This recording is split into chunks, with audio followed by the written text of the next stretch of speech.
All right, let me paint you a picture. You're holding a tiny round magnet in your hand, and you place it gently on top of a cold disk of this strange material. Suddenly, the magnet levitates, hovering perfectly in midair like it's defying gravity. What you've just witnessed is one of the coolest phenomena physics has to offer: the Meissner effect. Hey, I'm Oli, your slightly quirky physicist friend. Today, we're plunging into the world of superconductors and their secret superpower, expelling magnetism completely from their interiors. And here's the kicker: it's all thanks to quantum mechanics. All right, let's ease into this. First, what's a superconductor? At its core, it's a material that, when cooled down to an insanely low temperature, loses all electrical resistance. For some materials, that means temperatures near absolute zero, like 10 Kelvin, or 263 degrees Celsius. As in, put your beverage in the freezer and still wait 1,000,000 years cold. But there's more. When these superconductors enter this magical state, what's known as the Meissner effect kicks in. Now, this effect isn't just some cool parlor trick. It genuinely rewrites how we think about magnetism and materials at a fundamental level. Here's the simpler starting point before we get all technical. Certain materials exhibit a total exclusion of magnetic fields when they transition into their superconducting state. So, that levitating magnet?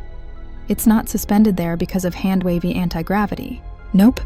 The magnetic field that would normally penetrate the material gets expelled entirely. It's as though the superconductor builds an invisible wall, forcing the magnetic field lines around it. Now, cool party tricks aside, let's get into intermediate territory, because the deeper reasons here are astonishing. The Meissner effect isn't just about reducing resistance to zero. It's fundamentally tied to the quantum nature of these materials. Imagine the superconductor full of something called Cooper pairs. What's that, you ask? When a material goes superconductive, its electrons stop behaving like individual chaotic particles. Instead, they pair up. Yes, electrons, which normally repel each other, paired like cosmic ballroom dancers. And because quantum mechanics rules apply here, these Cooper pairs behave as a single coherent quantum state. It's essentially physics' version of groupthink. But what's truly bonkers is how this tiny electron partnering enforces the magnetic exclusion. You see, thanks to quantum mechanics, the interior of the superconductor forms what's called a macroscopically coherent wave function. This wave function creates current loops near the surface of the material, which generate their very own magnetic field. And that field, mathematically speaking, cancels out any incoming magnetic field trying to enter. Bam! Magnetic expulsion. Now here's where the Meissner effect sets itself apart from a simple conductor. If we cool a typical metal, like copper or silver, to near absolute zero, we might see its resistance drop, but it still allows magnetic fields through. No bark, no bite in terms of magnetism. Only a true superconductor gives us this beautiful expulsion phenomenon. Let's take it up another notch. You might wonder, okay, so the magnetic field gets kicked out. Big deal. What does this matter in everyday life?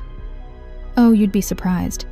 Magnetic levitation, the very thing that makes maglev trains zip over tracks at mind-boggling speeds, is owed to superconductivity. The train's magnets interact with superconducting tracks, letting them hover without friction. Frictionless travel? Yes, please. And dream bigger. This same principle could one day revolutionize containment for fusion power, the holy grail of clean energy. All right, brace yourselves, because for the final chunk of this video, we're diving into graduate-level physics territory. Ever heard of the London equations?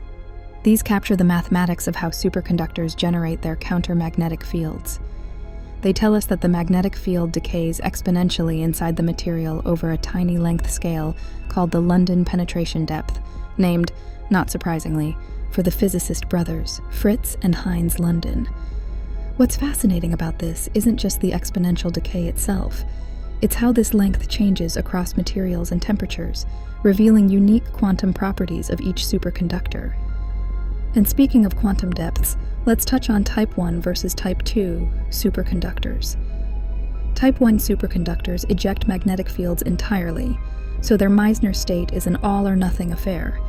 But Type 2 superconductors, these are the rock stars used in tech, allow magnetic vortices to penetrate in controlled patterns. It's like their way of saying, fine, you can come in, but only if you follow the rules.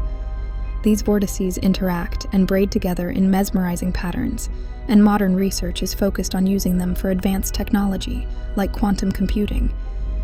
Some open debates hover here too. For one, how do high-temperature superconductors really work? These materials superconduct at far warmer conditions. Think liquid nitrogen temperatures instead of liquid helium. Researchers are still unraveling the complex interactions of electrons in materials like cuprates to figure out what's breaking the classical rules here. So next time you see a headline about levitating trains or quantum computers advancing, think back to Cooper pairs, the London penetration depth, and the Meissner effect. Because, honestly, this is where science starts feeling just a little bit like magic. Thanks for sticking around, folks. Don't forget, this channel's still new, and I thrive on your feedback. Let's push the boundaries of curiosity together. Stay cruised, stay hyper-focused, and remember, there's always more to discover just below the surface.